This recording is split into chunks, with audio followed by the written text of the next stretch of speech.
চলুন আপনাদেরকে একটা ভিডিও দেখাই। প্রথমত আগে ভিডিওটা দেখে নিন, তারপরে বলছি। বেড়ে গেল রান্নার গ্যাসের দাম, 29 টাকা বাড়লো রান্নার গ্যাসের দাম। আরো একবার জানাই, রান্নার গ্যাসের দাম বৃদ্ধি, 29 টাকা বাড়লো রান্নার গ্যাসের দাম। ঘরোয়া সিলিন্ডারের দাম বেড়ে হচ্ছে 968 টাকা, বাড়লো 5 এবং 10 কেজি সিলিন্ডারের দামও। 5 কেজি সিলিন্ডারের নতুন দাম হচ্ছে 358.50 টাকা, আর 10 কেজি সিলিন্ডারের নতুন দাম হচ্ছে 691.50 টাকা। 29 টাকা বাড়ানো হলো রান্নার গ্যাসের দাম। ঘরোয়া সিলিন্ডারের দাম বৃদ্ধি হয়েছে, বেড়ে এখন দাম 968 টাকা। বেড়েছে 5 কেজি এবং 10 কেজি সিলিন্ডারের দাম। 5 কেজি সিলিন্ডারের নতুন দাম হচ্ছে 358.50 টাকা। আরো একবার জানাই, 5 কেজি সিলিন্ডারের নতুন দাম হয়েছে 358.50 টাকা। আর এদিকে 10 কেজি সিলিন্ডার, তারও দাম বৃদ্ধি হয়েছে, নতুন দাম 691.50 টাকা। 29 টাকা বাড়লো রান্নার গ্যাসের দাম। অত্যন্ত গুরুত্বপূর্ণ, ঘরোয়া সিলিন্ডারের দাম বেড়েছে, 968 টাকা হয়েছে ঘরোয়া সিলিন্ডারের দাম। এদিকে 5 কেজি সিলিন্ডারের নতুন দাম করা হয়েছে 358.50 টাকা। 10 কেজি সিলিন্ডারের নতুন দাম ধার্য করা হয়েছে 691.50 টাকা। 5 এবং 10 কেজি সিলিন্ডার দুটোরই দাম বৃদ্ধি হয়েছে, 29 টাকা বাড়লো রান্নার গ্যাসের দাম। দেখতে পেলেন তো ক টাকা বেড়েছে রান্নার গ্যাসের দাম? 29 টাকা। আমাদের মুখ্যমন্ত্রী শুভেন্দু অধিকারী মহাশয় ভোটে জেতার আগে কি বলেছিল, যে কি যেদিনই আমাদের বিজেপি সরকারকে ওয়েস্ট বেঙ্গলে আনবেন সেদিন থেকেই গ্যাসের দাম 450 টাকাতে আসবে। তো সেই ভিডিওটা একটু দেখে নেওয়া যাক। পশ্চিমবঙ্গে বিজেপিকে আনুন, আমরা তাদের কথা দিচ্ছি। রাজস্থানে যেমন 450 টাকা গ্যাস আজ থেকে চালু হয়েছে, আমরা 450 টাকা গ্যাস দেব।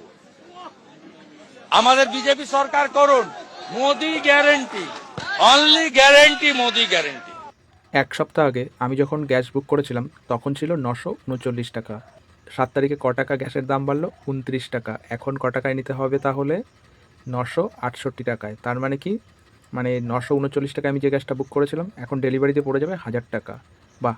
শুভেন্দু অধিকারী মহাশয় কী বলেছিল, বিজেপি সরকারকে যেদিন ওয়েস্ট বেঙ্গলে ক্ষমতায় আনবেন তার পরের দিন থেকেই 450 টাকায় গ্যাস দেওয়া হবে। সত্যি গ্যাসই দেওয়া হলো। কী গ্যাস? ঢপ।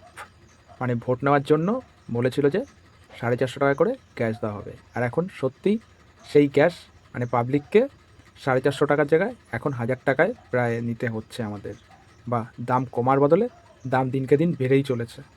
এতে অন্ধভক্তরা তাও কী বলবে জানো তো? অন্ধভক্তরা এই কথাই বলবে যে আমাদের ভালোর জন্যই আমাদের প্রধানমন্ত্রী যেটা ভেবেছেন সেটাই করছেন, যাতে আমাদের ভালো হয় ওনারা সেটাই বুঝে দাম বাড়াচ্ছে। অন্ধভক্তদের একই কথা যে আমাদের ভালোর জন্য, তা ভালোটা কোথায় হচ্ছে? ভালোর বদলে সব কিছুর দাম রাতারাতি বেড়ে চলেছে, তা কমছে তো না, উল্টে আরও দাম বৃদ্ধি হচ্ছে। এটাকে যদি অন্ধভক্তরা ভালো বলে তাহলে আর কী বলার, তাহলে কিছু বলার নেই। জমলা কারে বলে এদের দেখে বোঝা যায় যে ভোট নেওয়ার সময় এক কথা, ভোট যেই পেয়ে গেছে, মুখ্যমন্ত্রী গঠন হয়ে গেছে, আর এদের সব কিছুর দাম চচ্চর করে বাড়িয়ে দিচ্ছে। তারপরে কি, ভোটে জিতলে কি বলেছিল যে অন্নপূর্ণা ভাণ্ডার 3000 দেবে, সেটাকে ঘুরিয়ে দিল, দেড় করে 2 মাসেরটা 1 মাসে ঢুকিয়ে চালিয়ে দিল যে অন্নপূর্ণা ভাণ্ডারে 3000 টাকা এই মাসে দেওয়া হলো। তারপরে আর একটা কি বলেছিল, প্রতিবন্ধী ভাতা 2000 টাকা দেবে, সেটা কি নিটফল দেখা গেল কি আগের মাসে টাকাটা ছেড়ে দিল, এই মাসে 1000 টাকা দিল। আর যে কত জমলাগিরিদের দেখতে হবে, মানে জমলাগিরির কোনো শেষ নেই।